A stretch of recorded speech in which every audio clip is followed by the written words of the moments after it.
Live everywhere. Daily Co's Radio on netrootsradio.com presents David Walton. Kagro in the Morning Show.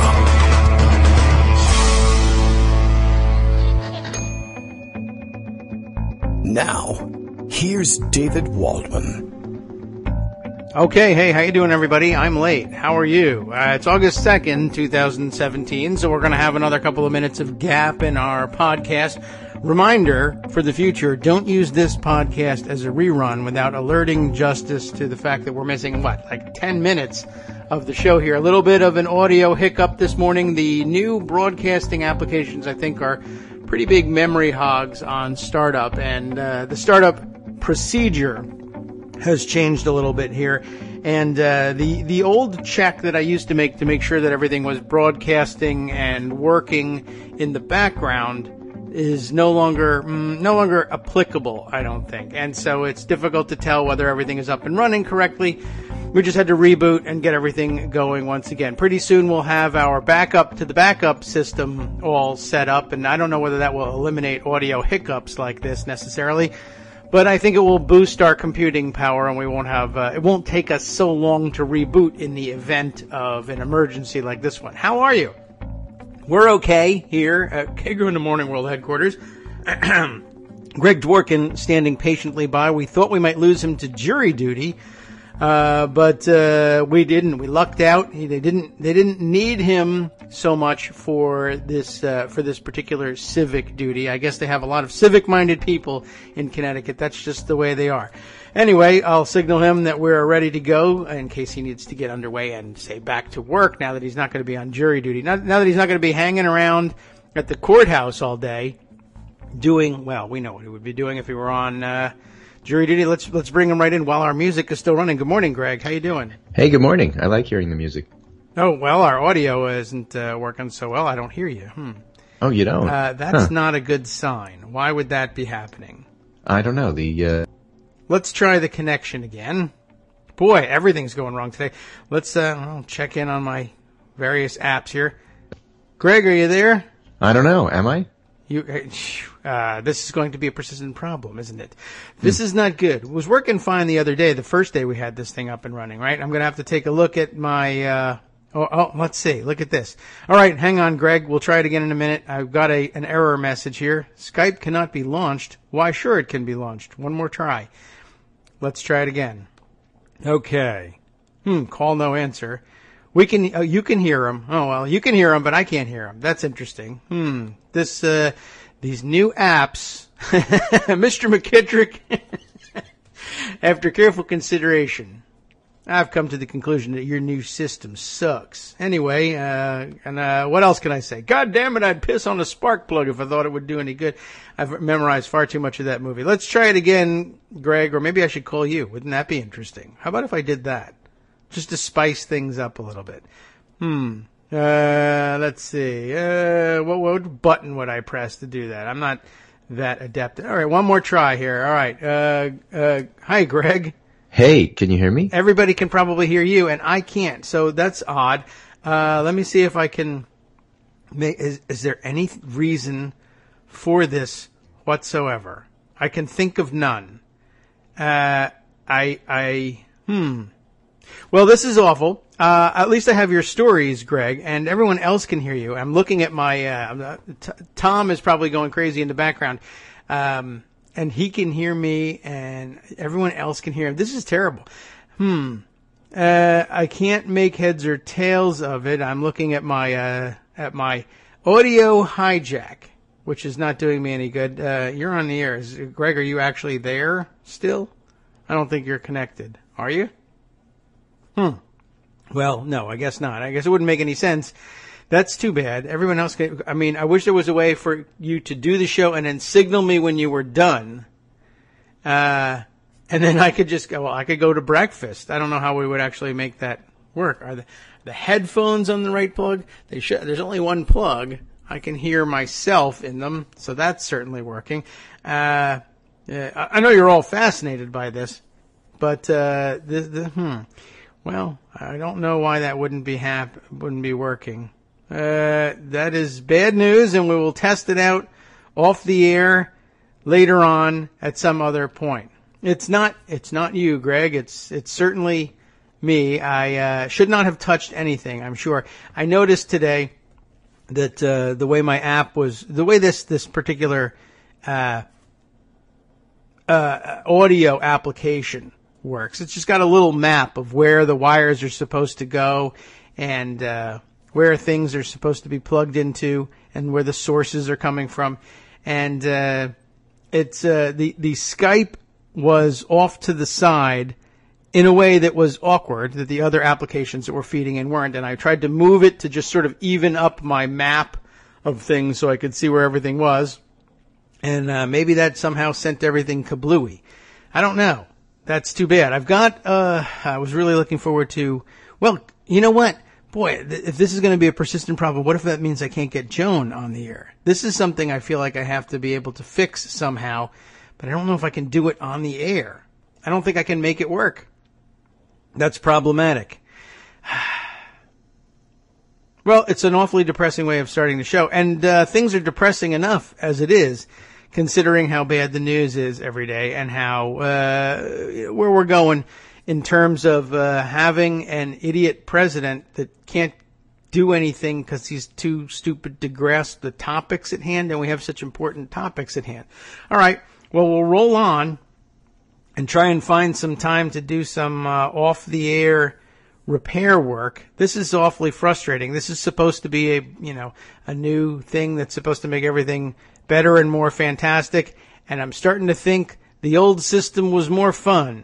It worked a lot better, even though this one worked just fine. I'm very annoyed by this.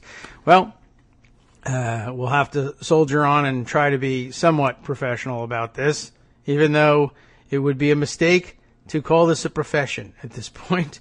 All right. Well, let's take a look at what links Greg had brought to us, and of course those have all changed too. Now they'll have nice thumbnails.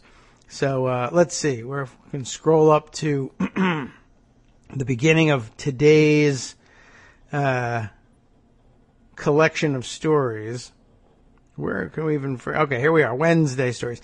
All right. Well, we've got the abbreviated pundit roundup, which is probably more abbreviated than usual. Or I'll abbreviate it more than usual, given how much time we've dedicated to telling you about how terrible our startup troubles were. Let's see. Abbreviated pundit roundup. Trump takes a darker turn in response to losing bigly. Trump's demands are wearing thin on Senate Republicans. One headline. Republicans bypass Trump on shoring up Obamacare is another interesting headline. Time to move on.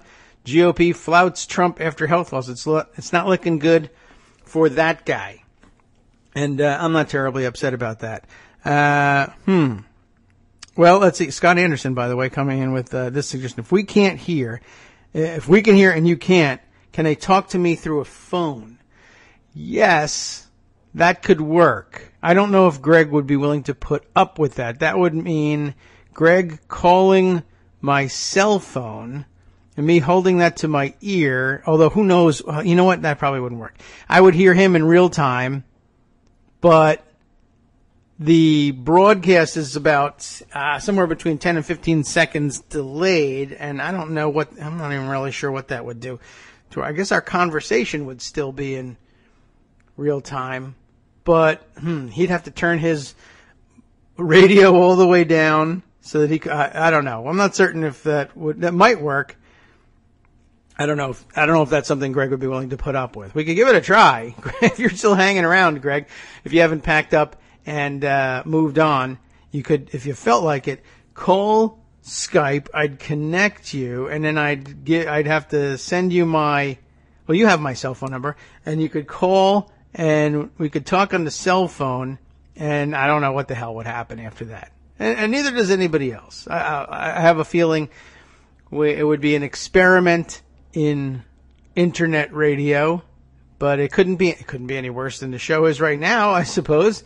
That's entirely possible. Yeah, okay. That's a nah from Greg, and I don't blame you on that one. It doesn't seem like something that would be super comfortable to do. I apologize to everybody who was listening in and getting excited about the prospect of hearing from Greg again, and also Joan, of course. This is going to become I think, a huge problem. Unless there's there's nothing wrong with Greg's Skype.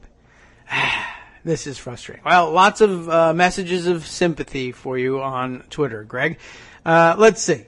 Let's grab a hold of the next piece here. We didn't run down the top headlines of Abbreviated Pundit Roundup. We have Ron Brownstein at CNN on Trump gambles on cultural frustration over economic self-interest. Yes, did see that. Though that's really kind of been the message all along. He certainly hasn't done anything with respect to responding to his voters' actual economic interests. He's done everything he can to keep them down in that respect. But he's hoping that they'll stick with him so long as he continues to address their cultural resentment, and all signs point to yes on that one.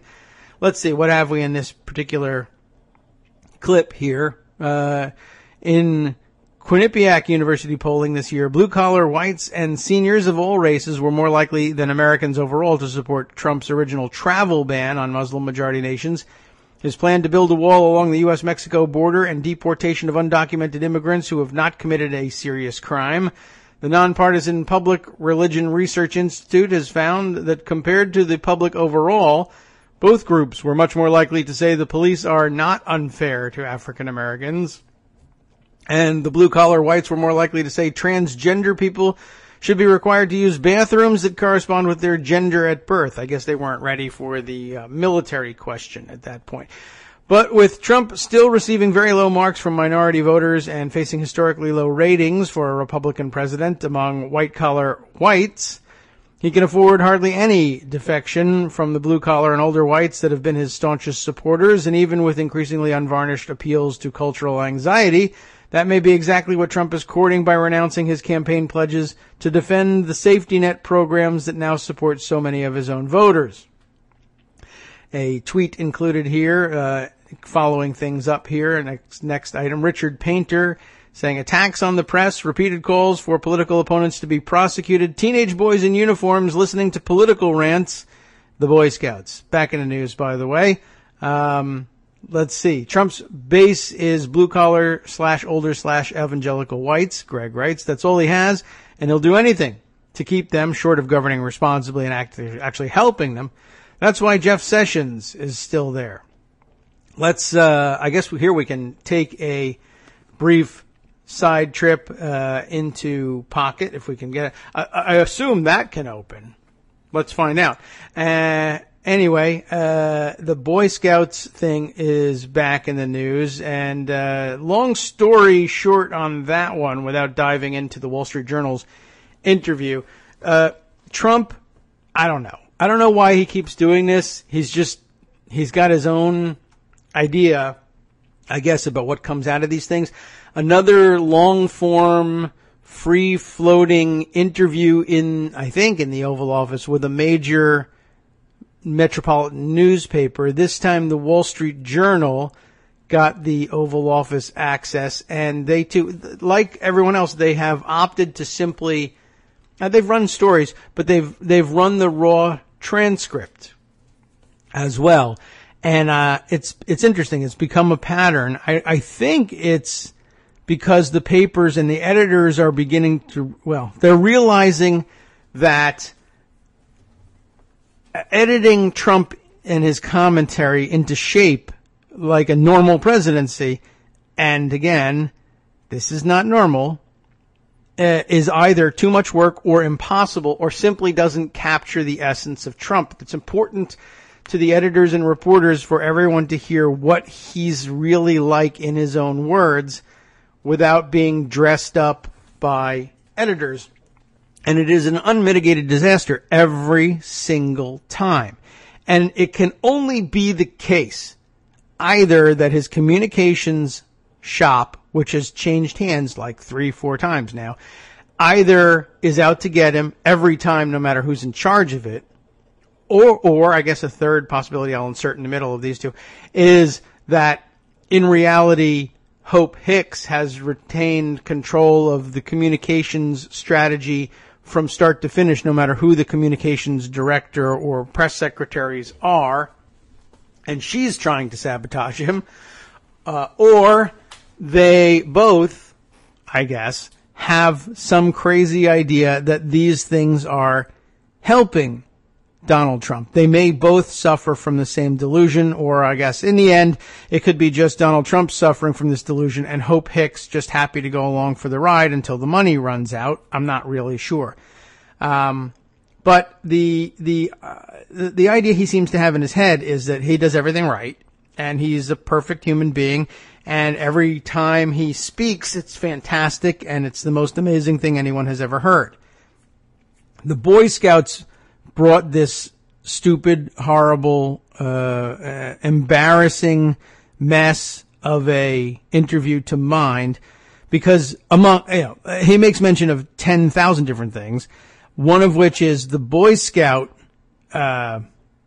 speech, which was roundly denounced by almost everybody and indeed caused the president of the Boy Scouts organization, the Boy Scouts of America, to issue a public apology and remark on how inappropriate the contents of the president's speech actually were.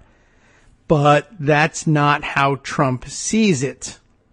And he describes to the interviewers here, and I guess rather than opening up the transcript, because that will just tempt me to read the entire thing to you in Trump voice, which might be entertaining to be sure, but will be exhausting.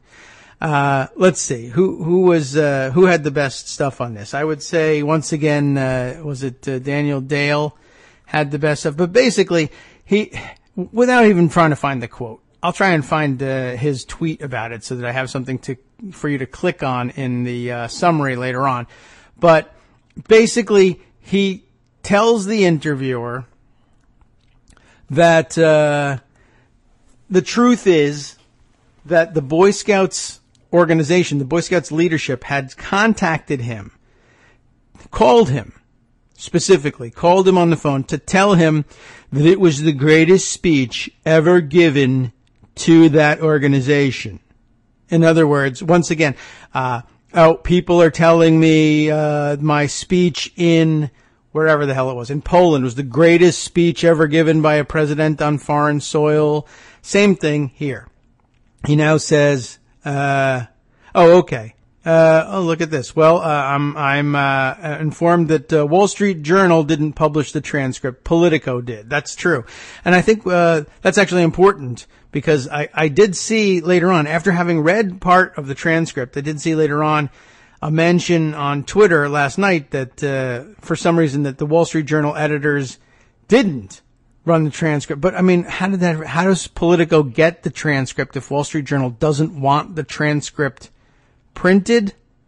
I'm not even certain why exactly what the mechanics of that were. But, for whatever reason, either they were unwilling to run the transcript, maybe they just didn't want to dedicate any of their column space to it, and an online publication could take care of it. But they have Wall Street Journal Online. I don't know. I'm not really sure why it happened, but it did happen that way, and it's important to note that. Thank you to Mimi Joe, who points that out to us via Twitter.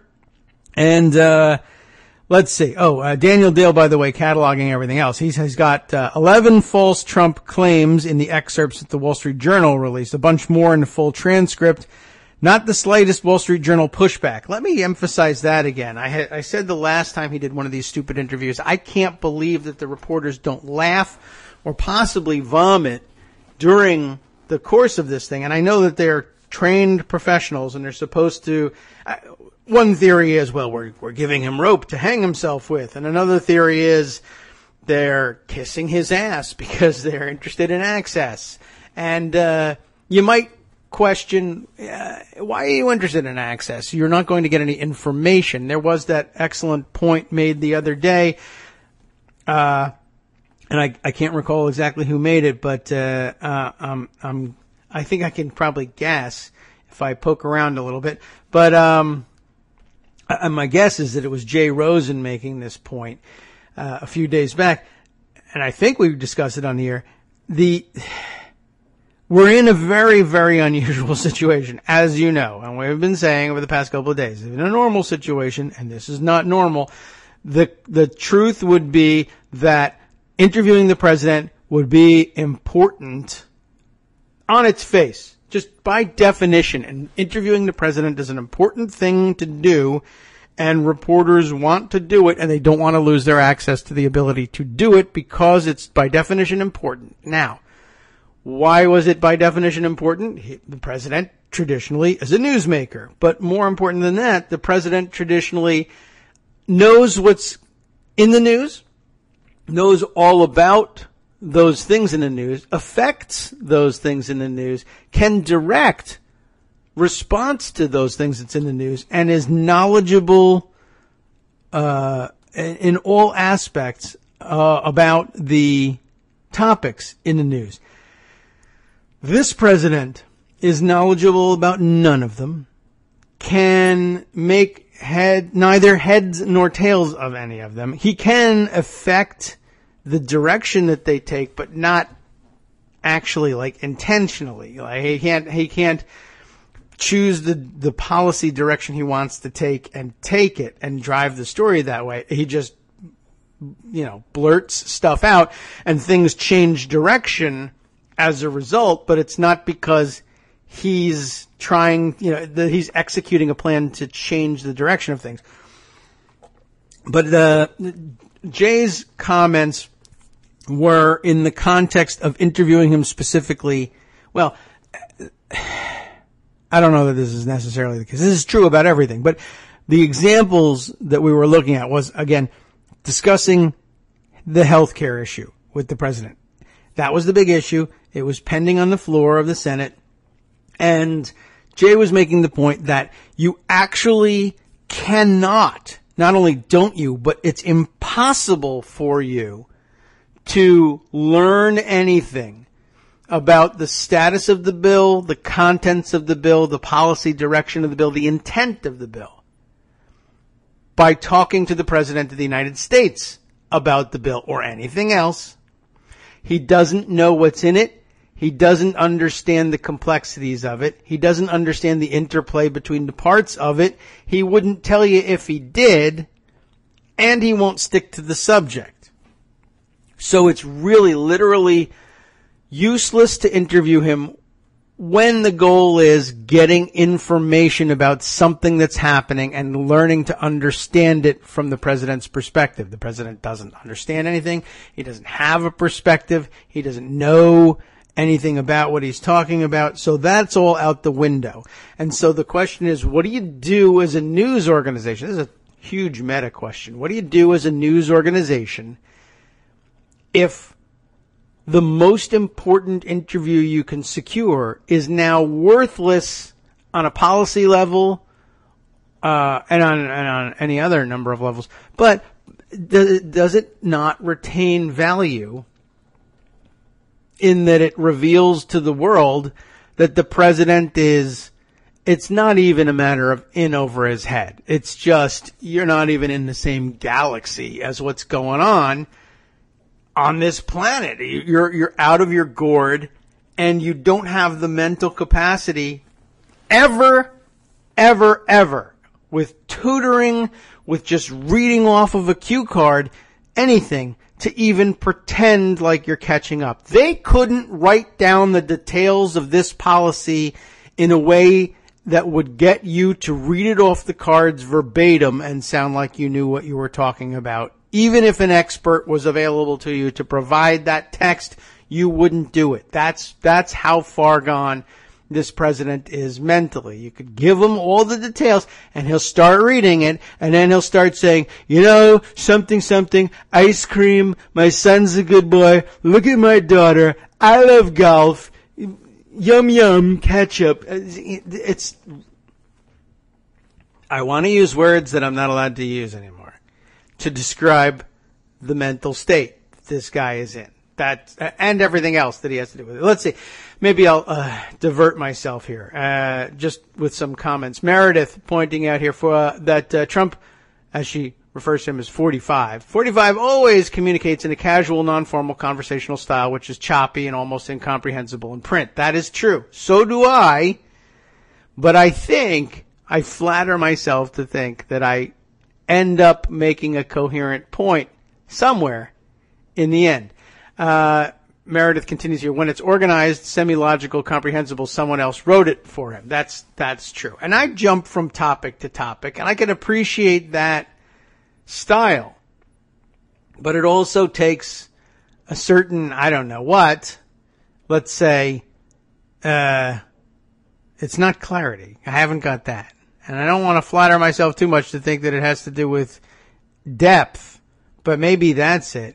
He can't skip from topic to topic and and synthesize the two topics that he's talking about. He just changes the topic because he doesn't understand the one he's on. So usually, you know what? He never changes topics, I don't think, from one complex topic he doesn't understand to another complex topic he doesn't understand.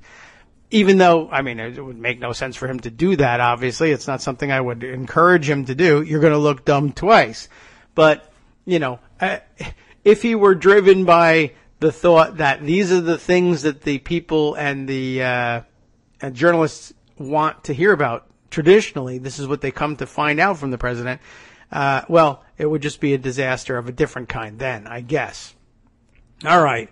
Parlio, thank you very much. This is an excellent suggestion, and I have given this some thought. Business plan for Kagro in the Morning. Paid subscription for the David Swears version of the show. Yeah, well, I have thought about that. And I do think that that's actually contributing to the popularity of an awful lot of other podcasts out there. But since we have some broadcast partners, I try to respect the broadcast rules, and that's really, I think, it keeps you focused. Besides which, I guess, some of the language I would really ordinarily resort to isn't profane or obscene so much as it is just plain insulting and mean, and not necessarily limited in its scope to Donald Trump. So, there's words I've given up that in days past I might have resorted to,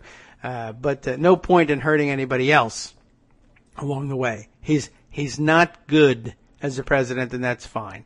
All right, well, let's see. I was talking about Daniel Dale and his roundup of things. I should just skim his feed at this point to see what else he's talking about out of this crazy interview. But I think the top thing for me was the Boy Scout thing, because that one incensed me so much. So there he is, insisting that the president of the Boy Scouts organization called him and said it was the greatest speech ever given to Boy Scouts.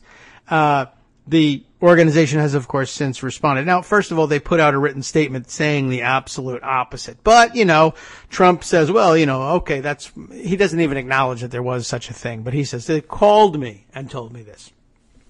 Ordinarily, and I guess in this case even, it works with the reporters. The reporters say, well, you know, okay, it was a different venue. It could have been a private call. They may very well have said this. They don't challenge him in any way. I don't know whether Daniel Dale does the original reporting on this part, but he's able to tell us that the organization says, yeah, we didn't make any phone call to Donald Trump. There's no phone contact of any kind, let alone any contact in which we told him that the speech was good or even passable. It was an embarrassment, and we're sorry he did it. But, you know, their big apology, of course, was also prefaced by the fact that, you know, again, we're stuck with it. He's the president of the United States, so they say. Although I have heard that the Electoral College they now say they were just joking about that. Apparently, if that excuse is available to the White House, they can make use of it as well. Anyway, they didn't tell him that. But, you know, the Wall Street Journal apparently had, I don't know, on the spot, hardly anybody has any interest in saying, get out of here. You're lying. You're crazy. They never did that. Nobody called you. Nobody said your speech was great. That's what I wanted to do with the Poland thing. Name one person who said the speech was great. It wasn't a Trump or works for you directly. Nobody thought that speech. It was certainly nobody thought it was the greatest ever. There were people who said it was adequate because you read it off of a teleprompter and didn't ad-lib very much. God help you, or God help all of us, if you had started ad-libbing a speech in Poland. Can you imagine what would have come out of his mouth? Anyway, the Boy Scouts one was an unmitigated disaster, but he does go on and on about it and saying, I got a standing ovation. The crowd was great. It kind of was kids. And by the way, they're standing because the other option is to sit in the grass and they can't see anything. So they stand up, they mill about. It's not a standing ovation. And even if it was, they're kids. I don't know why he's so excited about this. Daniel Dale, though, does a great job in pulling out various bits and pieces of the interview, and they usually end up being real highlights here. So I thought I might take a good look. There's the president describing a top advisor, which I guess is Kushner, as a good boy. What a good boy. He's always constantly his son, good boy, 39 years old. Kushner is in his 30s, good boy. President describes the top advisor as a good boy and this really nice, smart guy who'd love to see peace in the Middle East. Wouldn't we all? That's so nice. What a nice description he has of him. Let's see. We've got, here's Daniel laughing here. Ha ha. Trump finally conceded the goods trade deficit with China is $350 billion, not $500 billion. But he added, nobody can really define it, deficit. He can't define it. It's another one of those things. The trade deficit with China, $350 billion. He says it's $500 billion. Just give or take $150 billion. So they finally get him to nail the number down, and still he won't admit he's wrong. Oh, there's not much to disagree with. Look, we have a $70 billion trade deficit. What is anybody saying? With China, we have 350 to 504. Nobody can really define it, deficit. We have a trade deficit of $350 to $504 billion each year. We're not going to be, it's just not going to happen that way anymore. You should have heard him, of course, on, anything. But on healthcare, the thing that was driving me up the wall and I think was killing Daniel yesterday too was that he doesn't even know the terminology around even the most talked about aspects of the healthcare thing. I mean, I'm sure the excerpt is around somewhere, but when he's going, I can basically just ad-lib it what he was saying. Well, you gotta decide whether you're gonna do the repeal or the repeal and replace. You see, and if you do the repeal and replace, you gotta have what plan are you gonna use? And what's the plan gonna say about like the, existing conditions. What are you going to do about that? Everyone wants to know, what are we going to do about the existing conditions? The pre-existing conditions, Mr. President? Is that what you mean? Existing conditions. What, are those conditions going to exist? Are they not going to exist? We have to make up our minds about that. It's a lot harder than anybody thought, but also so easy. That's the problem. And of course, another one of those examples of, something he just learned becoming, very few people know this. Or something similar here. Let's see, here's Trump talking about foreign policy and ambassadors. And his ambassador to England is being said, we're starting to get them much quicker. You know, they've really been holding up. I mean, 9 months. They've really been, that's all they can do well. You know how many people I have there? He thinks he's nominated hundreds and hundreds of people and the Democrats are blocking them all. The Democrats are slow walking everything, to be sure. They're not blocking anything. They can't. Slow walking anything. I admit it. I instruct them to do so. They did it without my instructions because they never heard my instructions. But anyway, they knew that they had to do it this way. That's fine. But he hasn't nominated even close to half of the people he's supposed to have sent there. He doesn't even know he hasn't sent them the names. But he goes on about how they're blocking him. You know how many people I have there? I have a lot of people in there. And they complain to me, like Woody Johnson. He's the ambassador to the Court of St. James, which is England, you know, et cetera, et cetera. And I mean, he said what they did to him was unbelievable. The process was so ugly. Very few people know this, but the Court of St. James is actually in England. Did you know that? And that, by the way, did you know that that England had taken over London? I knew London was in Eurasia, but I didn't know that it was that England was now completely surrounding London. And no matter what direction you take, leaving London, you're in England. That's amazing to me. Think about that just for a second. Anyway, oh yes, and then there was, of course, I did love this part. His discussion of how he talks on the phone with foreign leaders. I'm never going to get out of this transcript, obviously. I'm going to try and make a real quick run through this one. Let's see. I love this. He's talking about calling foreign leaders on the phone. He loves calling everybody on the phone, but he loves calling foreign leaders. By the way, never did find this out. I think that they made a conscious effort to put him on the phone with foreign leaders more often and to meet with them and to bring them into Washington and do little press conferences at a greater clip than any other president in the history of the United States. Because I think they found out pretty quickly that that was something that wouldn't get him in terrible trouble, even though he looked like an idiot every time. But it was actually less foolish looking than allowing him to try to set a policy agenda.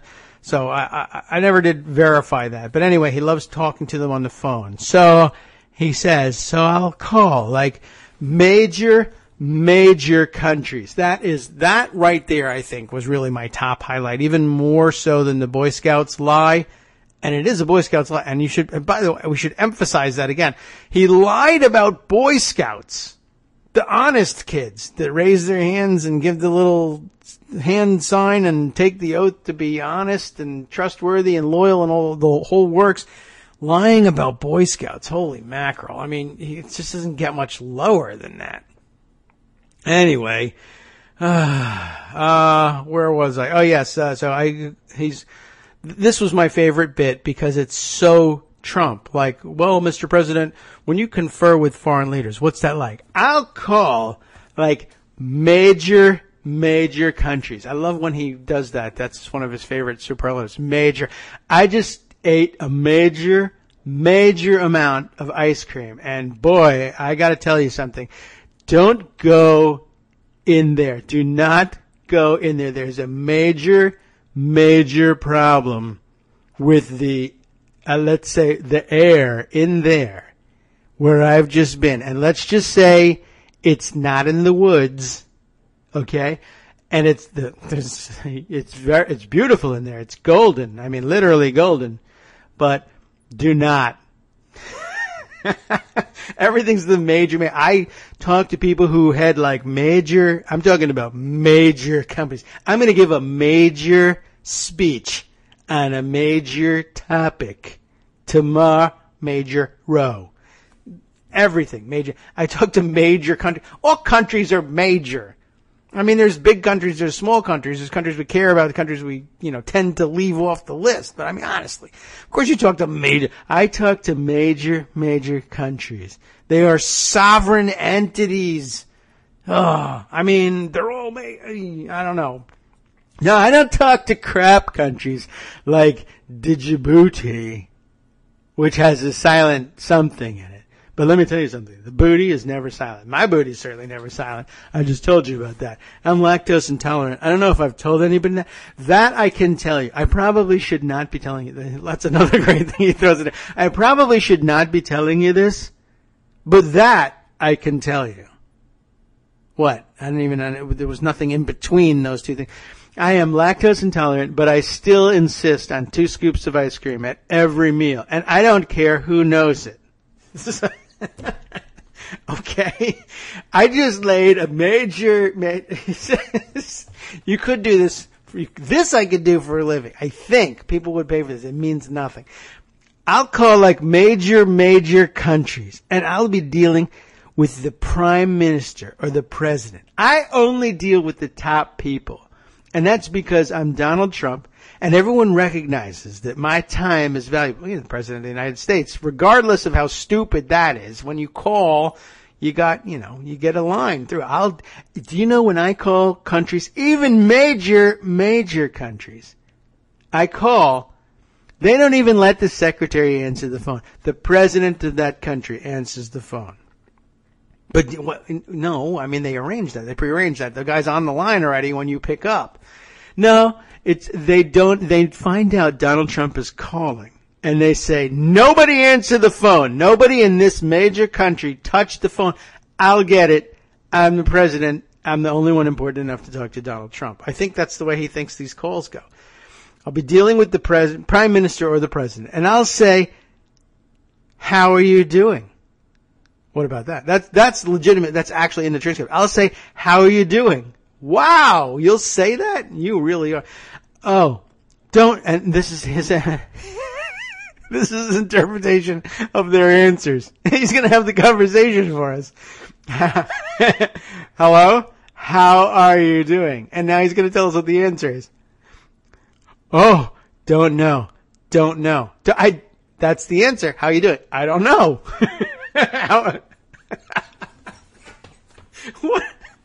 What an impression of these other major countries he's got.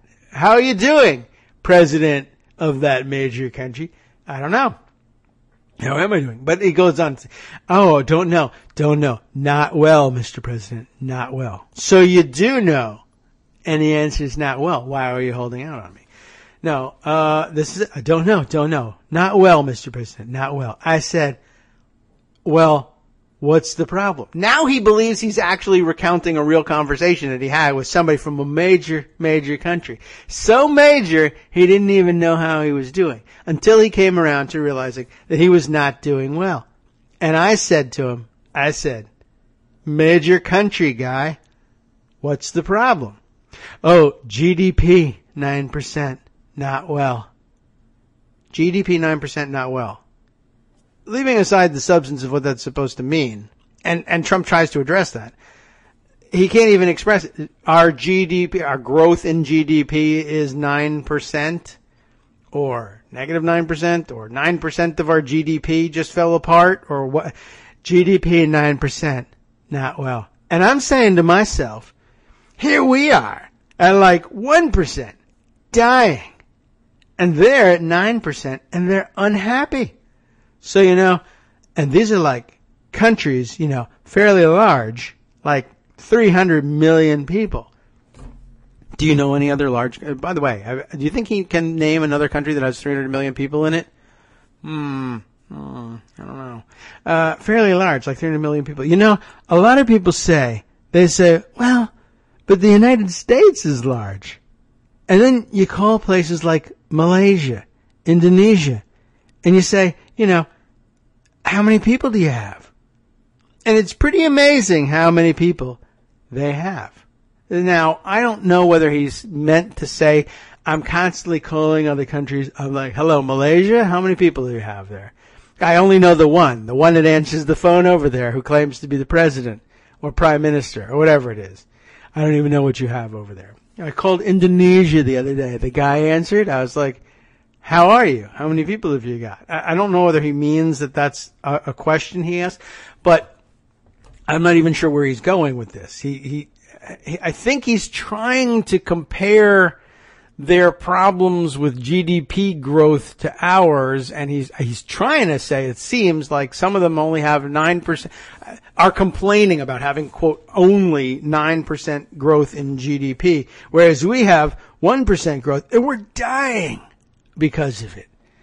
And we wish we had, I think you wish you had like 2, 3, 4%. 9%, can you imagine what it's like? And it's not just because they're tiny little dumb countries with nobody important in them, It's just the way the economy works for some of these other countries with, the people and the presidents and however many and the phones that they have.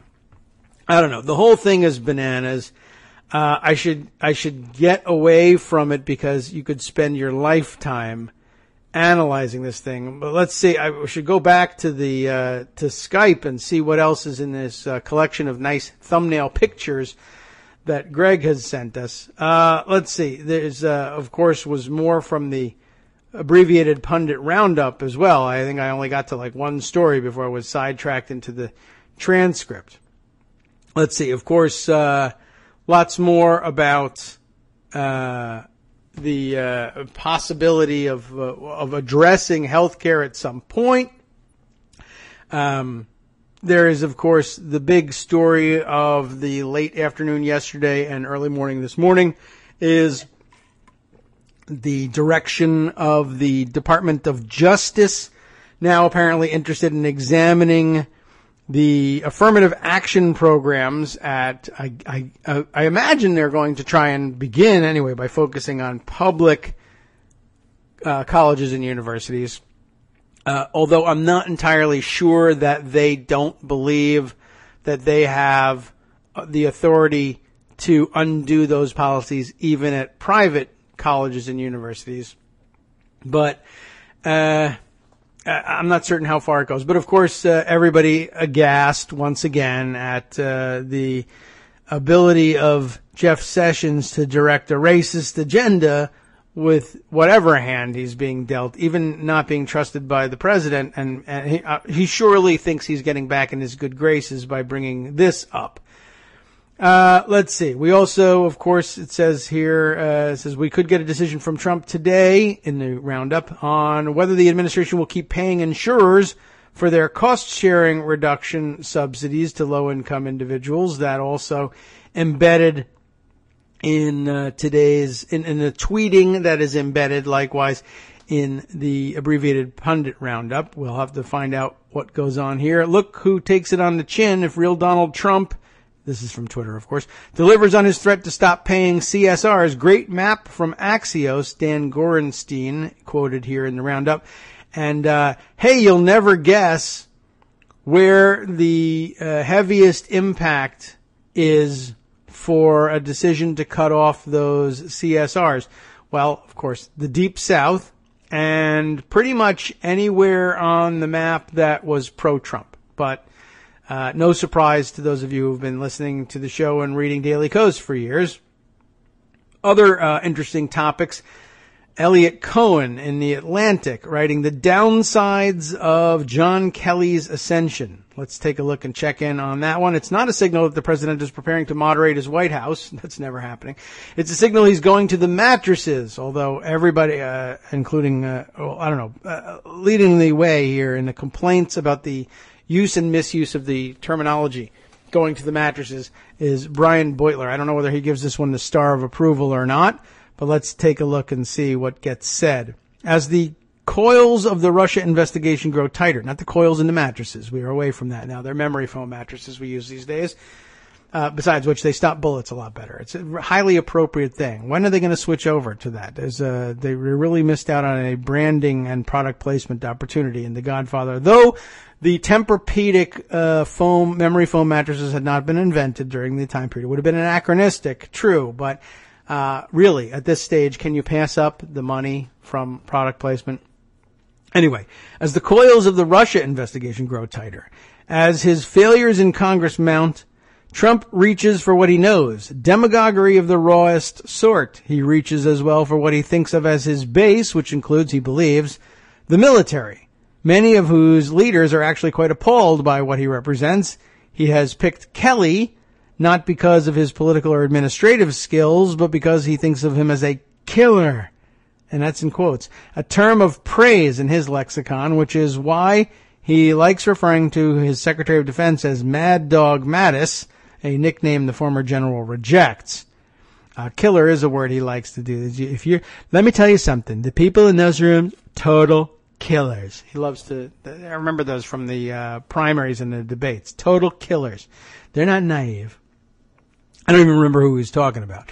Anyway, Kelly will not organize goon squads for Trump, but the president would probably not mind if he did.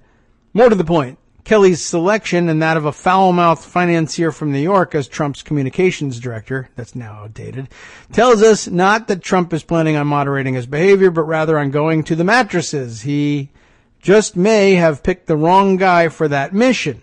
That's all. Interesting. And yeah, I think it was also his belief that the military loves him and his belief that the military is ultimately through and through thoroughly conservative top to bottom that drove his recent pronouncement on Twitter anyway that transgender personnel would no longer be permitted to serve in the armed forces. The follow-up on that story, by the way, yes, still no direction whatsoever on implementation of that from the White House or Secretary of Defense or anyone else. Nobody knows how to deal with that. If dealing with it means trying to actually implement it. The people who know how to deal with it, the service heads and the top brass, say everything from outright rejection of the tweet as a military directive or an order by is it the commandant of the Coast Guard? Is that what they call the top brass at the Coast Guard? The Coast Guard just rejects it. Look, we're not going to be doing this. We're not going to abandon our transgender personnel who've been serving faithfully at this point. The rest of the top brass, wherever they, whatever branch they may be, a lot of them rely on a more formalistic rejection, but it's a rejection nonetheless. That even if this was something we were willing to do, or I guess it wouldn't matter if it was a direct order that, we'd do what we have to do, but you can't tweet orders. That's basically where we stand with this thing. Pardon me, is that the military brass say, look, we have a protocol for issuing orders that you're actually serious about. And it's important for them to remind everybody about this because this may save us from a nuclear war at some point. If Trump tweets, nuke Korea right now, I swear to God, this is an order. Would you do that? And the reason we have protocols is to hopefully avoid confusion about extraordinarily important things like whether or not there needs to be a military strike or whether we're in trouble or whether we've been hit or whatever. You can't just tweet this stuff. You can't rely on hackable social media to give military orders and expect that it's going to be done. So convenient excuse, but, and of course, one that gets reacted to by Trump supporters is, I told you the deep state is going to prevent us from getting anything done. Well, it might not, but if your lazy ass president actually had, the energy, the gumption to get up out of his chair and issue an order under the normal protocols, they might get some response. I mean, I don't want to advise him to do that, but I think he's just, here he may have a conscious strategy of just, I will vent on Twitter and then I won't turn it into a real order or a real directive because I do recognize at some level that's not going to work out. Whether or not I ever come to the realization that it's a bad idea, it gets communicated to me that that's not happening. And in order for me to make a scene about it, I'm going to have to start firing generals. And I don't do that because America loves military general killer peoples. So don't do that. I don't know. Anyway, let's see. Greg throws something in here. I'm still in the abbreviated pundit roundup. We'll probably never leave that. That gives me enough ideas that I can branch out from. But anyway, want to see an example of cultural anxiety outweighing economic anxiety? Here are tweets from YouGov, and they're already making me anxious. 61% of Leave voters, we're over in Brexit territory. 61% of Leave voters say significant economic damage would be a price worth paying for bringing Britain out of the EU. 39% of Leave voters also say they themselves or family members losing their jobs is a price worth paying for Brexit. That is an interesting example. That would be pretty clear. I get it. I mean, I get that it's a good example. I don't get why they say that, but I get that it's a good example of them saying things like it. What have we got here? Alex Shepard at the New Republic. Trump wants a culture war. Are Democrats ready to fight back? Well, rarely are we ready to fight back about these things. Let's see what this has to say. In the same week, the Democrats dropped their better deal economic agenda. And by dropped, I think he means dropped it on the rest of us and decided to use it, not let's get rid of it. Don't get excited if you were hoping they were going to drop that. Trump made it clear he's banking on cultural issues. So we say economic agenda, he says cultural. Trump's play here is fairly straightforward. With a favorability rating in the mid-30s, Trump needs his base more than ever. His recent moves are chum for both religious conservatives and voters who rated immigration as their most important issue in 2016, both of whom broke for Trump. Yes, Trump won Democratic-leaning voters with an economic message of preserving the social safety net, it's a lie, and upending job-stealing global trade agreements, also a lie. But to a large extent, Make America Great Again was a cultural message disguised as an economic one, an air raid siren rather than a dog whistle, to voters who feared an increasingly diverse country. Next up, a Greg Sargent tweet with an embedded screen grab here that reads, Trump is now directly implicated in an active effort to mislead the country about concrete known facts that illustrate beyond doubt his campaign's eagerness to conspire with Russia's efforts to sabotage our democracy. What are we talking about? Well, Greg says the White House has now confirmed it. Trump helped with Don Jr.'s statement lying about the meeting. Here's why that's such a big deal. And I guess that's the grab from his own piece there. And I think that largely sums it up. Trump now directly implicated in an active effort to mislead the country about concrete known facts that illustrate beyond doubt his campaign's eagerness to conspire with Russia and sabotage our democracy. Michael Tomasky at the Daily Beast. No more excuses. The GOP owns Obamacare now. Voters know what the Republicans are doing is crazy because what's wrong with Obamacare is so easy to fix. The insurance market's a disaster now. No matter what you do, unless you're willing to repeal all the regulations, it'll be a disaster in 2018. It's not the fault of Republicans. It's the fault of Obamacare. That, Dave Weigel tells us, is what Rand Paul said when he asked him what would happen to the insurance markets under skinny repeal. And Tomasky replies, you see what Paul is saying there? It's the fault of Obamacare. That's going to be the line. It'll work with hard shell voters. They're hard shell voters. There's a certain percentage of people for whom all you have to do is say Obama and their brains explode. But that's not a very big percentage now, and it'll be even smaller by November 2018, presumably because their brains have exploded. As memories fade, this is why it was smart for Obama not to interject himself into the healthcare debate and why he should, for the most part, hang back until after the midterms. Don't make it all about him. Make it about Trump. That's probably pretty good advice. David Drucker's tweet embedded here. My other fave from Monday was from a GOP bundler who said, even in Game of Thrones, people last longer than 10 days. We know what that's about. Nice aside about Scaramucci. Let's see. Jennifer Rubin is in here, really? Does the GOP deserve to survive? Oh, yes. One thing we didn't touch on. You know what? I don't care about Jeff Flake's piece. How about that? Can I put that out there? I'm sure it's important to somebody, something that's brave that finally somebody said anything, but he didn't do anything when it came to voting. I know. Politicians do and say different things. Sometimes it means something just that they break with the party line in writing, even if they don't do it with voting. That's not very, very important, but it's sometimes a sign about something. Flake won't be a dependable Republican vote every time, but so far it hasn't made a goddamn bit of difference. So I'm not terribly impressed. It's like McCain's speech at this point. But I don't know. People like to applaud that stuff for whatever reason. Jennifer Rubin asking, does the GOP deserve to survive? The answer is no. Let's see what she says. First, keep in mind the distinction between should, normative, versus can, capacity. The former, should the GOP survive, goes to the moral culpability of those who lifted Trump to power and kept him there. They elevated a very dangerous man who has done and continues to do great damage to our country.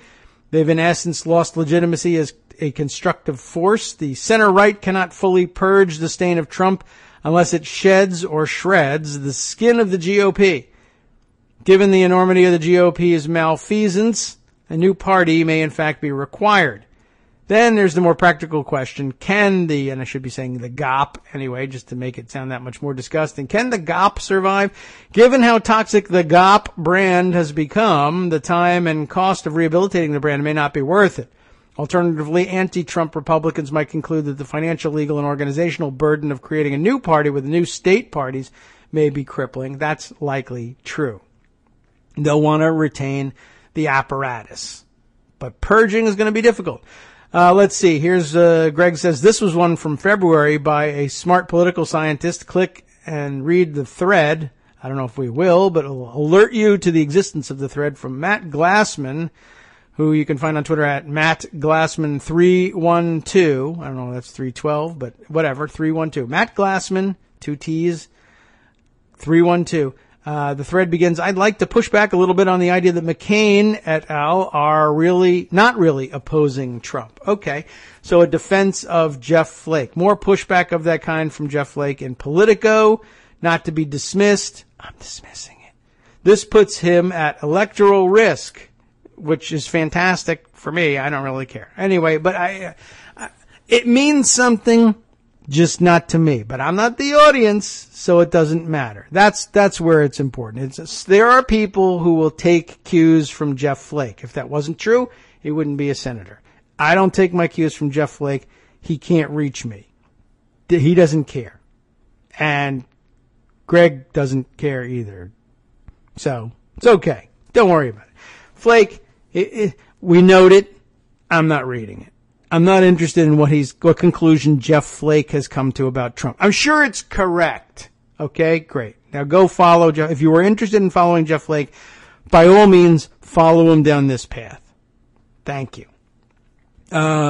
His piece, of course, entitled, My Party is in Denial About Donald Trump. I think you still are, but that's nice of you to say so. Now, not just another both sides piece. This is sharp criticism and puts Flake at risk. Josh Krashauer tweeting for the hotline here, or for himself as Hotline Josh. Reason why most R's not speaking out is that Trump has largely followed conservative agenda. Cynical bargain. Why Trump vote percentage was so high. Josh also tweets, which is why it's so significant that Flake is calling out the cynical bargain against his and GOP's self-interest, not about V record, not about V record. I'm not even sure what that means. And I don't usually buy into Josh either. No more frequently than I buy into Jeff Flake.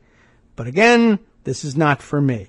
Politico, on what subject? Let's see. The blue dog map is changing. It may even help Democrats win Republican districts. Oh, a topic of much controversy. And one which, well, you know what? We'll save for another day. One, to see if it's possible to even get Skype to work when, if Joan will give us a try. I'm not even certain that I can produce audio that's hearable for me on Joan. This is an even bigger disaster. I wonder if we might be able to perhaps squeeze her in tomorrow if I can get everything working again. But we do need to talk about, what's going on with recruiting for 2018 and the controversy once again arising around how the DCCC is doing things. There's definitely changes that could be made to the way they're doing their work. I do want to throw out there one more time for everybody to remember that the DCCC is chiefly an organization composed of and formed for the purpose of collecting dues from sitting members of Congress inside the Democratic caucus, and the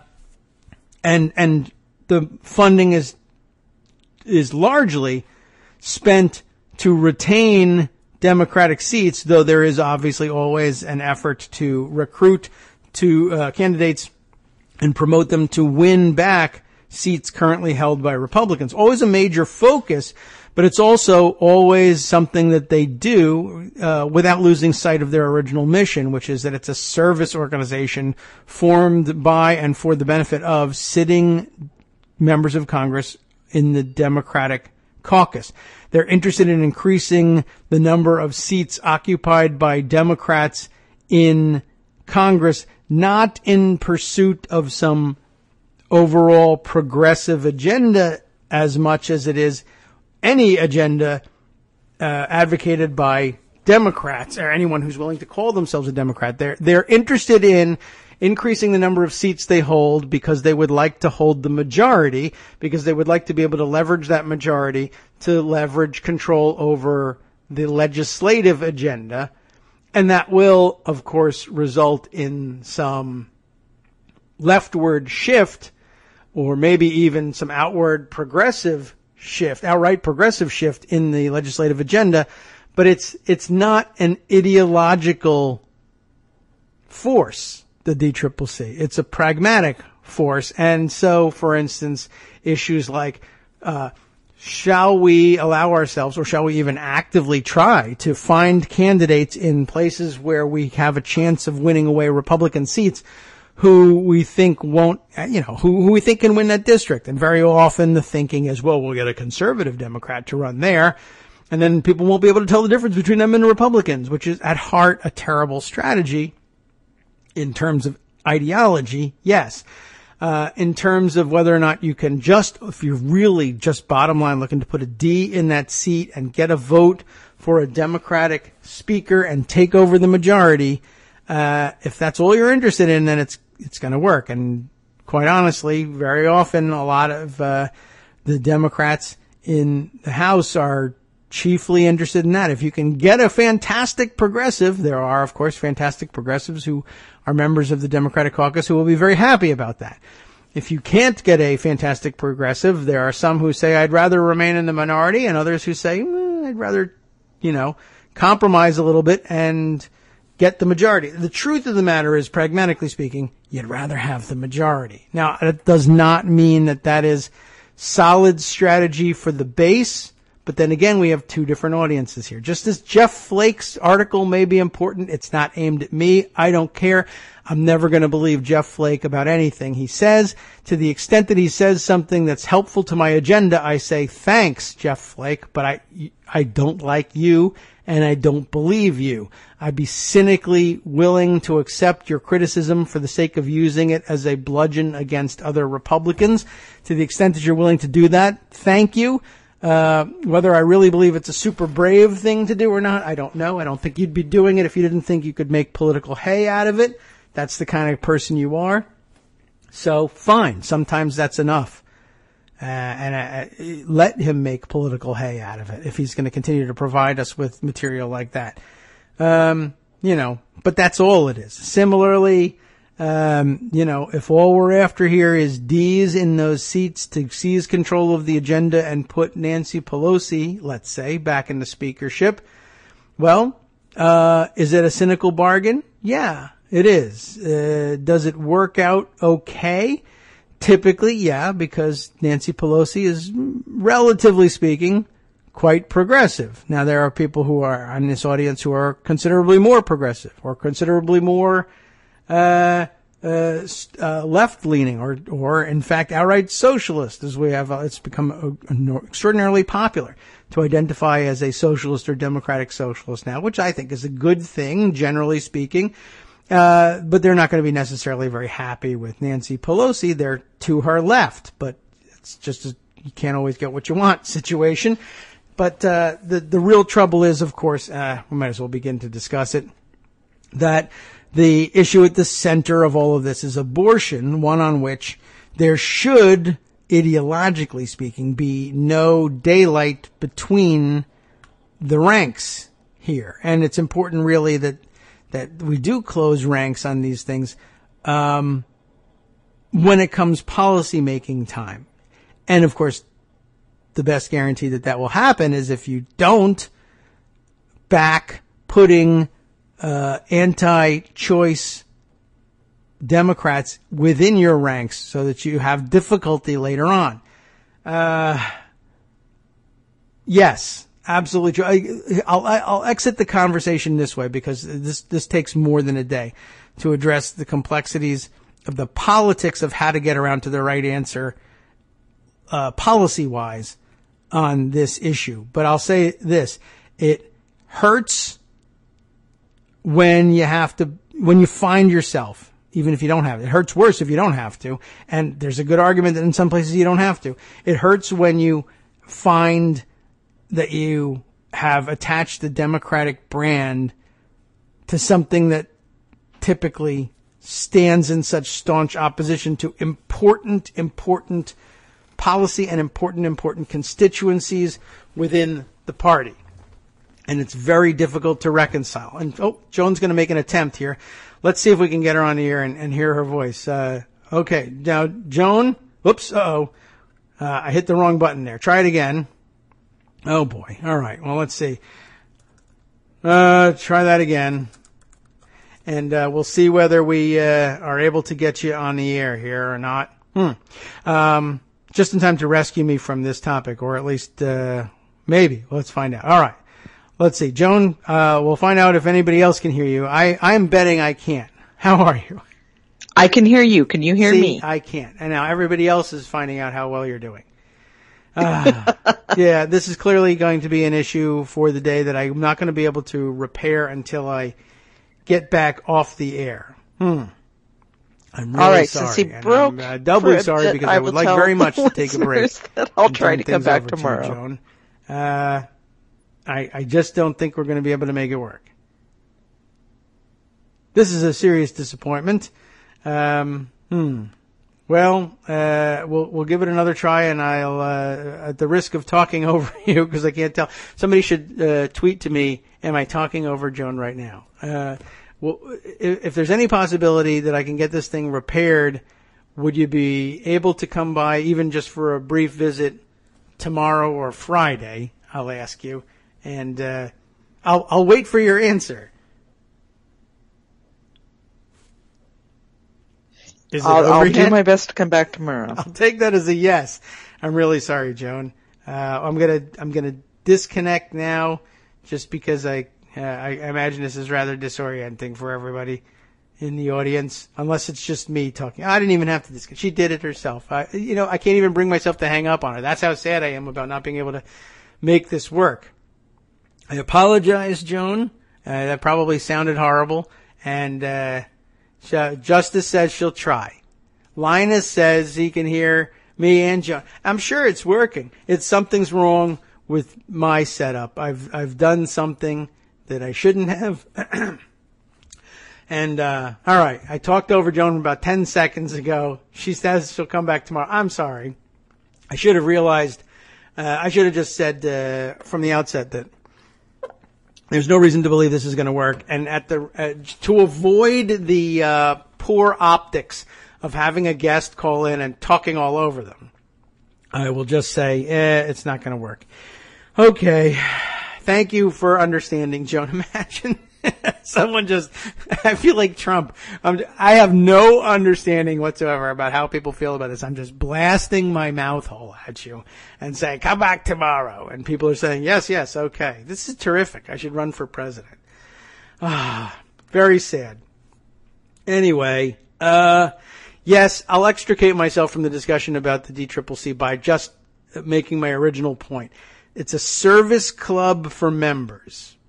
Okay? They join, they pay their dues. I think the majority of the money they have in their operating budget is still provided by members for the purpose of reelecting those members, and if they can, expanding their numbers. It is not, for instance, the same thing as the DNC saying, we are happy to accept or anti-choice Democrats everywhere, and we don't care about our platform commitment to women's health. That's a different organization with a different purpose than the DCCC has. Now, you can absolutely make a fantastic argument that we're never going to get anywhere in terms of the goals of the DNC if the DCCC doesn't also pursue those same goals. And you would probably be right, but it just doesn't work that way. The DNC doesn't dictate to sitting members of Congress and the strategists that they hire what is going to be the only possible, only workable, only acceptable strategy for expanding the numbers of Democrats in the House of Representatives. Should they be able to make that call? We like to think so when it inures to our benefit, but it's not necessarily. I mean, thinking about what it means in terms of centralized party control of every aspect of the way we approach elections and all policy. What if you're on the losing end of a policy battle inside the party? It doesn't make any sense. And many of the people listening to the show have frequently been on the losing end of policy battles inside the party, and they need to be able to maintain open channels to make changes, to overpower the previous majority on certain issues, any issue. And if you begin to close those avenues off, you're going to cement a really strange and ossified party platform that's never going to change and never going to be responsive to where, never, even incrementally, going to end up being responsive to the rank and file. It's an issue. All right, let's see. And Greg closes off the issue by ending with simply saying, for me, the best electable Democrat still works. Let's see. Other items included in the roundup today, still a vast fount of ideas. Let's see. Ivanka Trump's tweet, including a photo of herself standing with Jared Kushner, and I forget the name of their favorite White House aide, is in between the two of them. Prominent player in the White House, but keeps her name out of the papers for the most part. But anyway, standing by watching John Kelly be sworn in. Interesting language. Looking forward to serving alongside John Kelly, the guy to whom everyone now must report in order to access the president. But of course, Ivanka doesn't count herself that way, and she might be right about that. She has plans to work alongside rather than serve under John Kelly. We'll see if that works. Seth Maskett immediately afterwards tweeting, Kelly is not the chief of staff if the president's children are working alongside him. Quite true. Dan Dresner in the Washington Post, why is Trump so bad at strategy? It's time for some game theory. No, really. Uh-oh. Well, let's hear it. To Trump supporters, this kind of conviction, that is, I can do anything even when I can't, is a feature, not a bug. One American Greatness blogger, American Greatness. One American Greatness, is that the name of the blogger, looked at the past week of political fiascos for Trump and celebrated. It's just called American Greatness. Okay, so there's several of them, and one of them says, Trump is slaying sacred cows, and in the words of American Greatness senior editor Julie Ponzi, gee whiz, another glitch for Oliver Willis there, he is killing the gods of the city and no one knows what to do. Okay. The only thing anybody knows is that the things we are seeing have never been done before, and Donald Trump is refusing to follow any of the proper conventions, even if he knows what they are. Tisk, tisk. Think of the glory of it all. This is the fight we have been waiting for. This is the turmoil we need. The president is making common sense policy decisions. That's the problem. He's not. That don't need the backing of long reports authored by, quote, experts. Backing that he wouldn't have received, by the way, because he's wrong. It is almost as if he thinks the people should rule, not supposed expertise. Kind of neat, huh? No, it's not. This will undoubtedly result in pushback from bureaucrats and, quote, experts, and timid culture warriors who apparently enjoy self-emasculation, i.e. cocks, obviously, or have realized incorrectly that they have more to gain from maintaining the status quo. And they're not even right about that. Yeah. Pretty garbagey. Let's see. Daniel Dresner says, I would suggest that the people do not seem as fond of Trump as this writer thinks. B, celebrating disruption is the last refuge of the political charlatan. And C, this all sounds great right up to the moment where it turns out the expert is right and the president's common sense is grounded in self-aggrandizing delusion rather than reality. All true. Let's see. Anything else we want to pull out of the roundup today? Anything new? Let's see. Nice piece here. Dave Leonhardt in the New York Times. The Americans who saved health insurance. Talking about regular people here once again. Jessie Bohon, B-O-H-O-N, isn't a political activist. No, she's not. She's a teacher. That's right. In central Tennessee, who grew up poor in rural Virginia. But President Trump's victory led her to join a grassroots group called Indivisible, which encouraged people to attend town hall meetings on health care. Bohan was one of thousands of citizens who took time to attend meetings, visit congressional offices, and call those offices, often repeatedly. This sustained action worked better than any poll to show Congress how unpopular the bills were. It was a reminder of how democracy can work. Thank you. It was well done, everybody. Let's see. Then, of course, much discussion. Thank you to Armando for bringing to our attention at the end of yesterday's show the NPR story about the Sean, no, I haven't even got it right here. Seth Rich story. Sean Hannity was the jackass who was making a conspiracy theory out of the Seth Rich murder. But thank you for bringing that to our attention. By the time we were off the air, it had exploded, and all major news outlets had picked up the story that at least, that this lawsuit had been filed and made some rather explosive claims about collusion inside the White House in cooking up this conspiracy theory. This morning, I did see interesting tweet from a reporter. Actually, I think I saw him talking about this last night, and I was reminded of it this morning, and I think I had my wits about me and could grab this thing.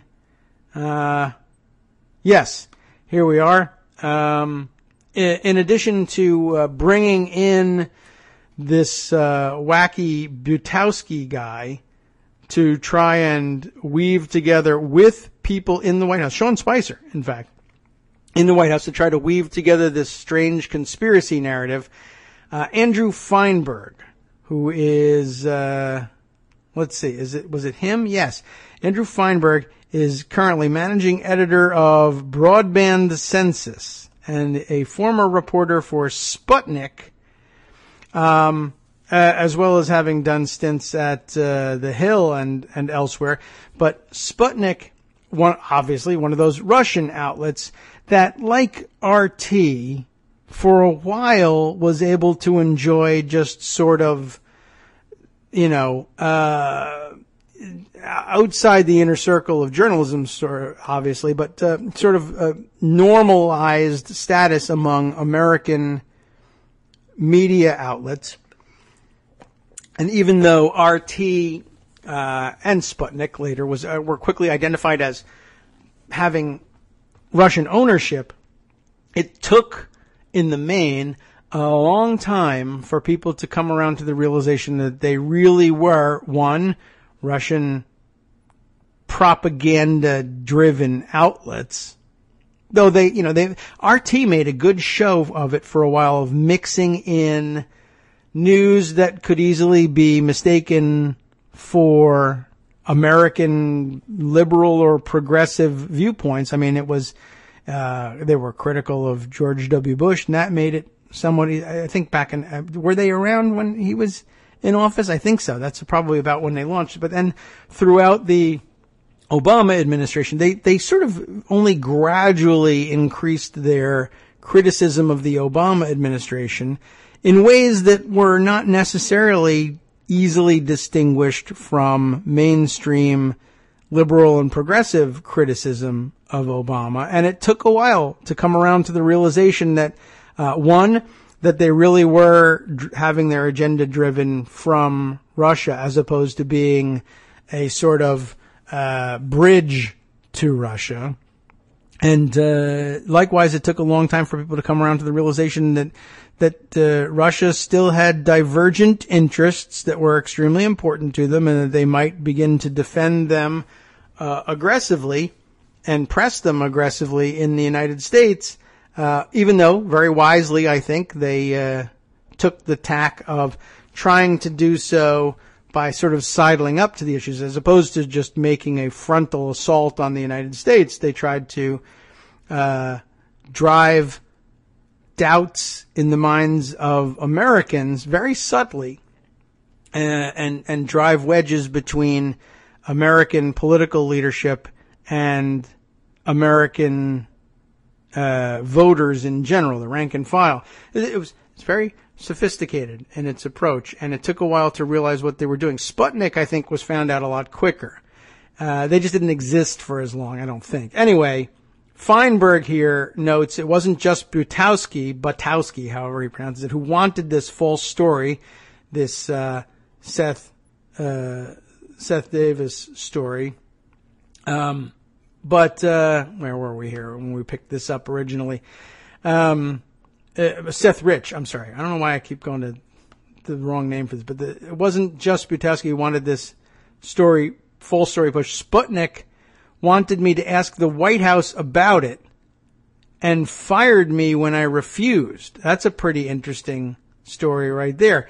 Was it so? Again, I'm a little bit confused about who is he saying that happened to him, or is he quoting the piece that he has a screen grab from in his tweet just before midnight on May 15th, the night before the Zimmerman article was published. Butowski sent an email regarding Zimmerman's Seth Rich story to various Fox News producers and on-air talent, including Steve Doocy, Gavin Haddon, Ainsley Earhart, and Brian Kilmeade.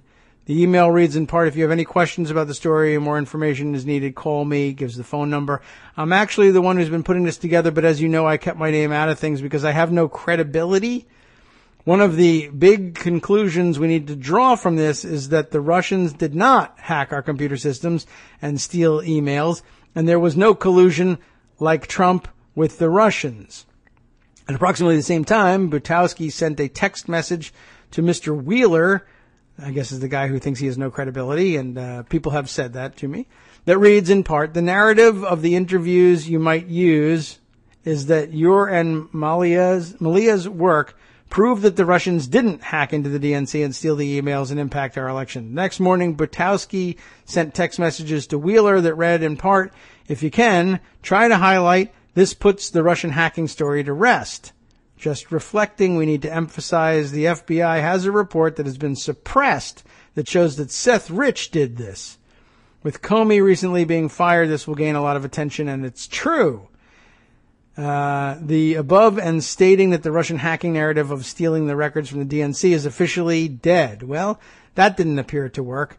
That, by the way, the tweet from Lachlan Markay, that was being circulated by Feinberg here. So, yeah, okay. I was just trying to make sure that it wasn't Feinberg saying that he was quoting Lachlan Markay as saying that he was the reporter fired by Sputnik for refusing to ask about it. Very interesting, weird, convoluted. We're going to have to spend some time sorting that story out. But what an odd one that is. And we'll be hearing a lot more about that in the coming days as well. Let's see. Anything else that we can fit in here?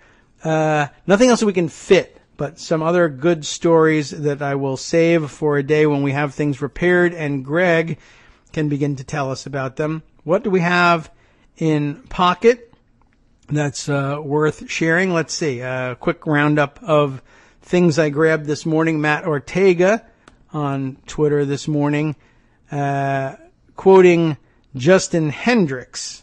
Justin Hendricks tweeting the following out. Secretary of State, this news, Secretary of State refusing to spend his budget on countering Russian propaganda because it might upset Russia. It's a Politico story, and if I write about this, I just would have seen Rebecca Romans tweeting about this earlier. Yeah, here we are. Vote Vets. Quote, a tweet that she's picked up on here. Rex Tillerson has ordered the State Department to rewrite its mission statement, removing any mention of promoting democracy, which I think is kind of a central tenet of American foreign policy and always has been, but now it's not. And before we even get into reading the details of it, I'll remind you why I picked up on the tweet from Matt Ortega in this. It was his comment. Who could have imagined a recipient of the Russian Order of Friendship, that's Tillerson, would refuse to counter Russian propaganda? How odd. Who could possibly have guessed that that was going to be the case? Let's see what the details of the policy are. Josh Rogan reporting at the Washington Post. I also have the Politico article on it. Secretary of State Rex Everything Tillerson has ordered his department to redefine its mission and issue a new statement of purpose to the world. That does seem rather important, doesn't it? The draft statements under review right now are similar to the old mission statement, except for one little thing. Any mention of promoting democracy is being eliminated. That seems problematic to me. According to an internal email that went out Friday, which I obtained, the State Department's Executive Steering Committee convened a meeting of leaders to draft new statements on the department's purpose, mission, and ambition as part of the overall reorganization of the State Department and USAID. The draft statements were being circulated for comment Friday and could change before being finalized. Like somebody at the State Department could say, how about democracy? Don't we like that anymore? And they could say, oh yeah, democracy, but only because they've been caught out at this point. So, some bullet points from the document, I guess. The State Department's draft statement on its purpose is, we promote the security, prosperity, and interests of the American people globally. But hey, dictatorship might be a good way to do that. We don't know. The State Department's draft on its mission is, lead America's foreign policy through global advocacy, action, and assistance to shape a safer, more prosperous world. That's, ordinarily that would be okay, but I mean, having pointed out the fact that now you've eliminated all mention of promoting democracy, that's now like, well, safer and more prosperous. Well, again, dictatorship might make that work, and prosperous for who? Anyway, the State Department's draft statement on ambition, its ambition is the American people thrive in a peaceful and interconnected world that is free, resilient, and prosperous. You might argue that free means democratic, but they wouldn't. I know they wouldn't, because they didn't. They could have. They used to. They don't now. So there you go. Compare that to the State Department mission statement that's currently on the books as laid out in the department's fiscal year 2016 financial report. And everything important's in a financial report, right? But okay, here's the current mission statement. The department's mission is to shape and sustain a peaceful, prosperous, just, and democratic world and foster conditions for stability and progress for the benefit of the American people and people everywhere. This mission is shared with the USAID, ensuring we have a common path forward in partnership as we invest in the shared security and prosperity that will ultimately better prepare us for the challenges of tomorrow. Former State Department officials from both parties tell me that eliminating just and democratic from the State Department's list of desired outcomes is neither accidental nor inconsequential. The only significant difference is the deletion of justice and democracy, said Elliot Abrams. Oh my God, I have to take advice from Elliot Abrams, who served as Deputy National Security Advisor for Global Democracy Strategy during the George W. Bush administration and should have been in jail instead. We used to want just and democratic world. Now apparently we don't. Well, we didn't when you were in charge either, but we said we did. That is important. The mission statement is important because it sends a signal about American priorities and intentions to foreign governments and people around the world, said Abrams, who violated it at every chance he got, who was considered by Tillerson for the job of Deputy Secretary of State but rejected by President Trump. That change is a serious mistake that ought to be corrected, he said. If not, the message being sent will be a great comfort to every dictator in the world. And that's the reason it's being done. Tom Malinowski, who served as Assistant Secretary of State for Democracy, Human Rights, and Labor for the Obama administration, a position I assume will either be renamed or eliminated, said the new proposed mission statement brings U.S. foreign policy into closer alignment with that of some of America's chief adversaries, including Russia. What do you know? It's a worldview similar to that of Putin, who also thinks that great power should focus exclusively on self-protection and enrichment rather than promoting democracy. He said, by removing all reference to universal values and the common good, it removes any reason for people outside the United States to support our foreign policy. Malinowski also predicted that the change, if it becomes permanent, would sow confusion throughout the ranks of the State Department's civil and foreign service because hundreds of State Department officials work on congressionally funded programs every day that are meant to promote democracy and justice abroad. But hey, we get to cut our budget. According to adding to the confusion, Trump occasionally trumpets democracy promotion, for example, when it comes to Cuba or Venezuela. But in his inauguration speech, Trump made clear that democracy promotion would not be a feature of his foreign policy. We do not seek to impose our way of life on anyone, but rather to let it shine as an example for everyone to follow. Trump said, I don't know if that's what he meant by it, but neither does he. The changes in the State Department mission statement may not seem very significant viewed in isolation, but Tillerson has made several statements and decisions that indicate his plans to lower the priority of democracy and human rights in foreign policy. In his first speech to State Department employees, He said, promoting American values creates obstacles to pursuing America's national security interests.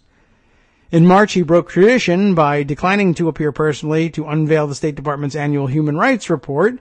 In another example, the State Department will soon eliminate the www.humanrights.gov website and move its contents to an alternative web address, state.gov/j/DRL, a State Department official told me. They're going to move it to Amazon.com, I guess. You can order democracy if you want it. Or human rights, $10. It's just so gratuitous. What efficiency is achieved or money is saved by taking something that's prominent on the internet and hiding it, said Malinowski. The consequence is that it's the 456th signal sent by the administration that they don't care about promoting American values. The State Department declined to comment, because what do they care? Very sad. All right, let's see. I have a note here from Justice who said there's an additional item that we might add to this discussion. A tweet, if you will. And what else can you call it? From Kylie Joy Gray, who comments, comrades? And she comments, comrades, ? With respect to this tweet from Donald J. Trump, who purports to be President of the United States. It was my great honor to pay tribute to a vet who went above and beyond the call of duty to protect our comrades, our country, and our freedom. Very interesting, of course. Comrades, controversial terminology, although it's an English word, and we shouldn't give it up to the Russians, but okay. Oh, we have some breaking news here. Let's see if we can catch up on it. The Associated Press reporting, breaking, White House official, Trump signs sanctions against Russia as punishment for election meddling. So allegedly, the sanctions bill has been found and signed by the President of the United States. I had a feeling that he was going to let it pass into law unsigned. But it may be that, like many others on the internet yesterday, he thought that by not signing it, it would be a pocket veto and it wouldn't become law. And then he found out that it really would anyway. So he went ahead and signed it. I don't know. One, he might not have any idea about any of that stuff. Two, though, a good explanation for his signing it might be, and he really, I thought that his option might be, the option he might take would be to not sign it, knowing, okay, it becomes law, so Congress won't fight me about it, and it won't be grounds for, grumbling and or impeachment, depending on where you sit in Congress. But I won't put my signature to it, and so I won't anger Vladimir Putin by doing anything affirmative to keep those sanctions in place. On the other hand, I thought someone might advise him, and I'm sure he's getting this advice all the time. Yeah, the optics of it are ridiculous. You should absolutely sign the thing. Domestically, it doesn't hurt you at all.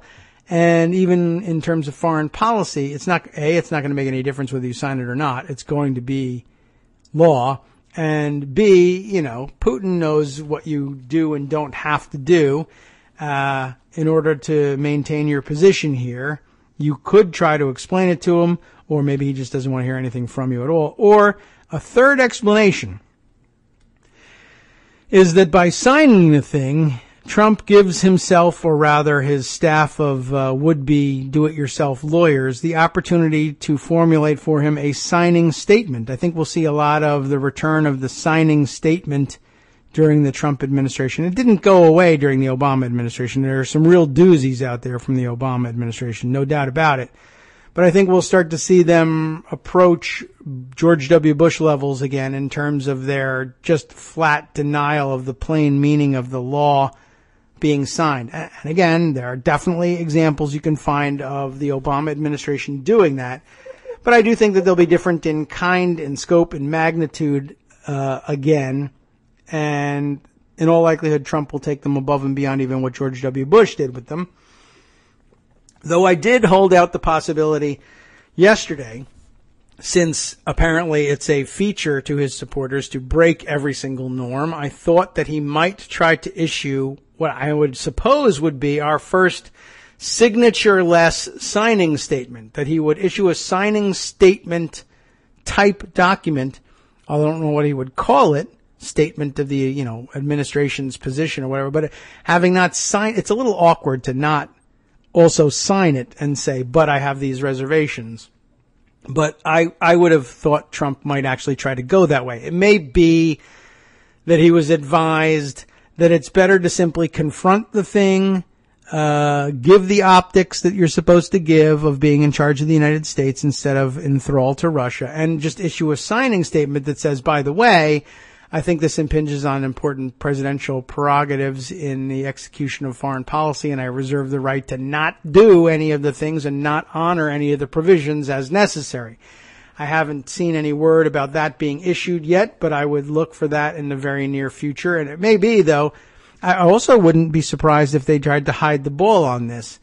I don't know what obligation there is statutorily to print the contents of signing statements. I also don't know whether or not Trump and his merry band of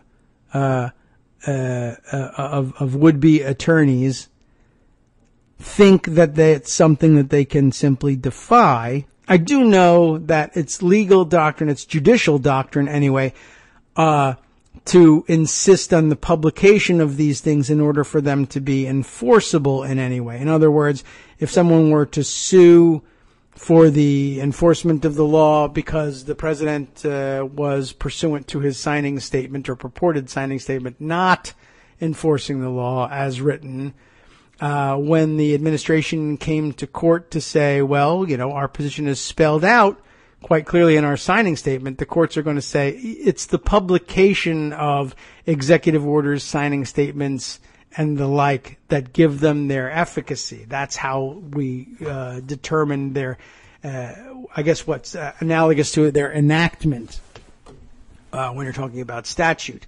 If you don't publish it, no one can take notice of it. And not only can no one take notice of it, but no one is on notice that you've done it. You can't run things that way. It will have no effect unless you publish it. So I'm guessing that if they haven't published any yet, it might not be the case that they haven't issued any signing statements, although I don't think that the president has been called upon to sign anything that he disagrees with in any capacity because no major legislation has been passed. But this will be an important test about how accessible any statement that he might issue in connection with the sanctions bill, how accessible it is, whether he declares openly that he is issuing such a statement. And of course, they can publish it on an obscure web page that's very, very hard to find, too, and simply claim that we published it. It was there the whole time. And then we'll roll the dice and see whether that's something courts will accept as meaningful publication. All right. Other news items worthy of mention anyway, but even if only briefly. Of course, yesterday's revelation that Donald Trump says the White House is a real dump. Does it have any real news value other than getting angry about it and giving us an opportunity to once again say, can you imagine the outrage if Obama had said something like this? And then realizing, yeah, but the comparison doesn't mean anything to anybody, and YOLO, nothing matters. But at least let's get the context for that. President Trump reportedly denounced the White House, his White House digs, this according to The Hill's write-up on this, telling members of his Bedminster Golf Club that the historic presidential residence is, quote, a real dump. The president made the remarks to his patrons in an effort to explain his frequent visits to the New Jersey-based golf club. Sports Illustrated reported on Tuesday. Sports Illustrated getting the scoop on that. The magazine reports that the president feels unguarded among the people who pay for their proximity to him. It's probably where you should be most on your guard, but okay. Secret Service has reportedly established a secure perimeter around Trump's own private cottage at the club when he visits, which has been 4 times so far. You'll probably see him there again this weekend. Prior to taking office, Trump came under fire after leaked audio revealed that he invited guests attending a party at his Bedminster club to come around and sit in on his scheduled interviews with potential White House staff and contenders for his cabinet. We're doing a lot of interviews tomorrow. Generals, dictators, we have everything. Dictators? Why did he say that? Trump says on the tape, obtained and published by Politico in November, you may want to come around. It'll be fun.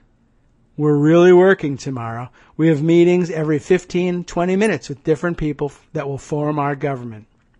I mean, it's sort of open, except, of course, it's only open to club members. That's annoying and probably a problem in the emoluments category as well. Trump has repeatedly brushed off criticism for his visits to the Fairways and Greens, as well as a dozen other trips to Trump-owned properties since taking office.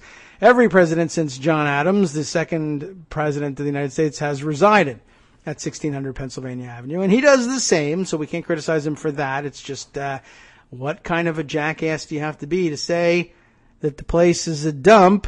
And also, have you had a look at yourself, sir? You know, and as far as things that have been let go, things that are going to seed go, well, you're not above criticism. But neither are any of us, is what I'm saying here. Okay, almost to the end of the show here. Let's see. There's much more, of course, from the full transcript of the Wall Street Journal interview. We can't get to all of that, but I absolutely recommend you're sifting through that. Let's see. What other pieces shall we pick up on? Oh, you know what? I wanted to do this one. Here's something. Yesterday, Josh Marshall, you may have noticed. Now, if you were listening to the show, you might not have noticed it because you would have seen this piece at TPM and said, I already know that. But it was interesting watching Josh Marshall come to the realization that we picked up from that blog, the View from LL2. You remember that one? Now I can't even bring her real name to mind. I have to see if I can scroll through. But Josh came to the realization yesterday, and people are going to come to it at various points, but it was a good pickup. It was a good pickup when we saw it on The View from LL2 also.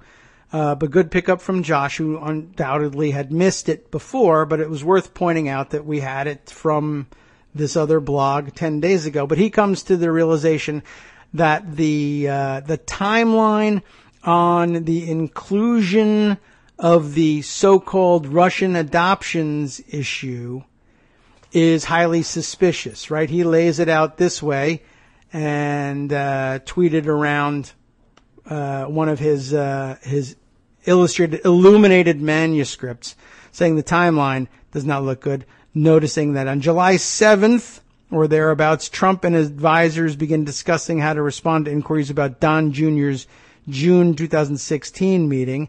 Then he and Putin meet for their first meeting. On July 8th, Trump and Putin meet for the second unreported meeting at which they supposedly discuss Russian adoptions, according to President Trump. Later on the 8th, on his way back on the plane, the statement is issued on behalf of Donald Trump Jr. What did they talk about a year ago in Trump Tower? And coincidentally, that too was about Russian adoptions, about which no one has made any mention in the intervening year in any capacity whatsoever. You know, we reiterated that yesterday. It's something we talked about in the past. I just wanted once again to point out how well the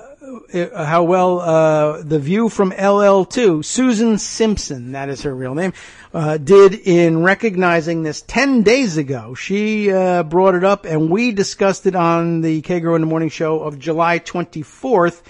I am glad that influencers like Josh Marshall are coming around to this realization now. I'm not trying to really pat myself on the back because I didn't discover it. Susan did. I read it aloud. That's what we do on the show. I'm proud of myself for having picked up on it at least and being a follower of Susan's on The View from LL2 so that I can find such things. It's just interesting the way these things filter down. The next step, of course, this now will make the jump to the mainstream traditional media, and people will begin to stroke their chins and say, and then we'll see where the developments head from there. Anyway, time to hand over the microphones to people who probably have two-way communications working fine. It's Wink and Justice bringing you the after show with the following stories that we may not have gotten to today. For instance, a federal court in North Carolina is not North Carolina, the state rather, is not required to hold a special election to fix its illegally, racially gerrymandered maps. How are they going to fix it? I don't know. We'll find out later. Jeff Sessions tells black cops that Trump is the master now, and they'd all better start telling other black people, they better tell other black people before things get rough. Boy, I'm losing my track on this. And Alabama restored voting rights to thousands of former felons, but a federal judge rules that the state doesn't have to tell them. Wow. On the last half, a visit with Angela Marks, a.k.a. Angie in Washington State, for political and world news roundups for all the things that we didn't get to today because we ranted too much about that Wall Street Journal issue. From Daily Kos Radio on networksradio.com. You have been listening to the Kagro in the Morning Show with David Waldman. Well, thank you for putting up with our technical difficulties this morning and in 15 minutes of ranting about those technical difficulties. I will make it my business to get this thing sorted out so that we can hear from both Greg and Joan before the week is over. I owe it to you. I owe it to myself, for that matter. We'll make it a priority. Thanks very much for hanging in there, and we'll be back tomorrow.